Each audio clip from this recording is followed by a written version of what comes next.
Sorry, it's easier to be able to see what I'm doing. So those pieces are called the bridle straps, and that's similar to kind of the hinge on the hood of your car, where your car works fine without hinges on the hood, but if you want to be able to service anything, having hinges on the hood would be a good thing. So the bridle strap is there to just keep parts from dangling when you take the action out. So I had the action over there on the floor. We have most of a complete set of bridle straps. Some of them are broken, some of them are retrofitted. These little clippy guys, which I am going to install. I only brought two with me. I may or may not have more at home, but they're not expensive. So, just this is bent here. Sorry. So the broken bridle straps is not the end of the world. They do add to some of the down weight. I think this is what was happening with the weight that was attached to the broken bridle straps to try to pull the components back, but that was not the symptom there. Bear with me. I shouldn't be playing those notes that I re-glued because they're too tender. Sorry. Okay. All right. So we can replace broken bridle straps. That's not expensive. It's not time consuming. It will make parts more serviceable. And yes, it will have the effect of adding some down weight and some back weight to the instrument. It is not going to affect the kind of wobble on the way to the strings. So less is more. We should try to tune this piano once the glue has dried, and then just let her be. This is politely referred to as a sunset piano. This piano, has lived for more than 100 years, and there are no pianos made in 2021 that will be here in 100 years. The craftsmanship's not there, the wood quality's not there, and modern pianos are built around a computer equation to tell you how much metal you need and how much wood you don't need and how much plastic you can get away with.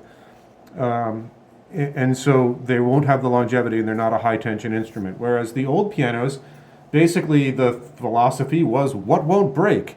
And then they, the lumber on the back of these things, and they'd have access to trees that were a couple hundred years old 100 years ago when they were cut down to make into a piano.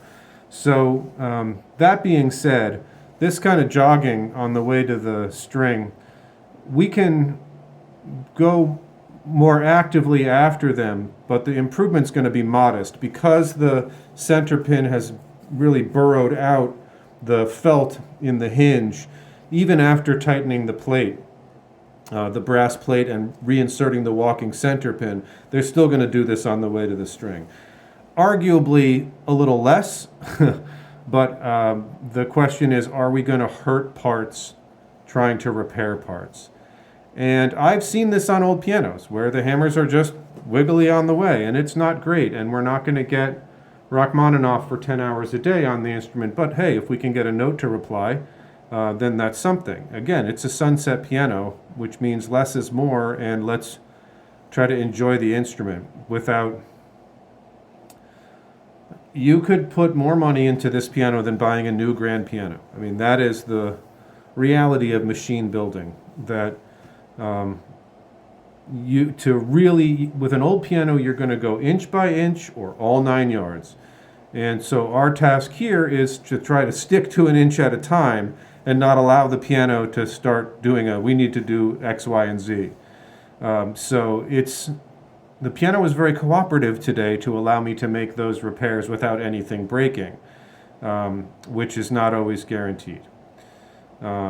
So what I would recommend is that we let these parts dry, and that I'm going to attach the clip portion but not attach it to the other end so that there's no added weight or force on these drying glue pieces, and that we make adjustments that are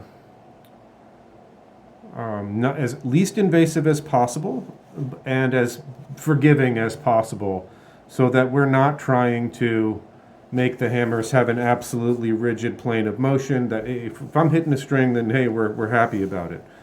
And if they're going to re-engage, if we've gotten rid of the repetition issues in the mid-range, which I think we have, but we won't entirely know until the glue has dried. And it may be that we're dealing with improvements rather than repairs. When a piano is this old, it's very rare that you fix the problem. Usually you address the symptom. So I'm not going to give up on the piano, but we do need to be really realistic about what we're willing to invest in the instrument. I am going to remove my temperament strip, not attempt to tune today. I might move a couple tuning pins just to hear it. And then I just want to let this glue dry, and we can reschedule to get the rest of this as far as she'll let us go.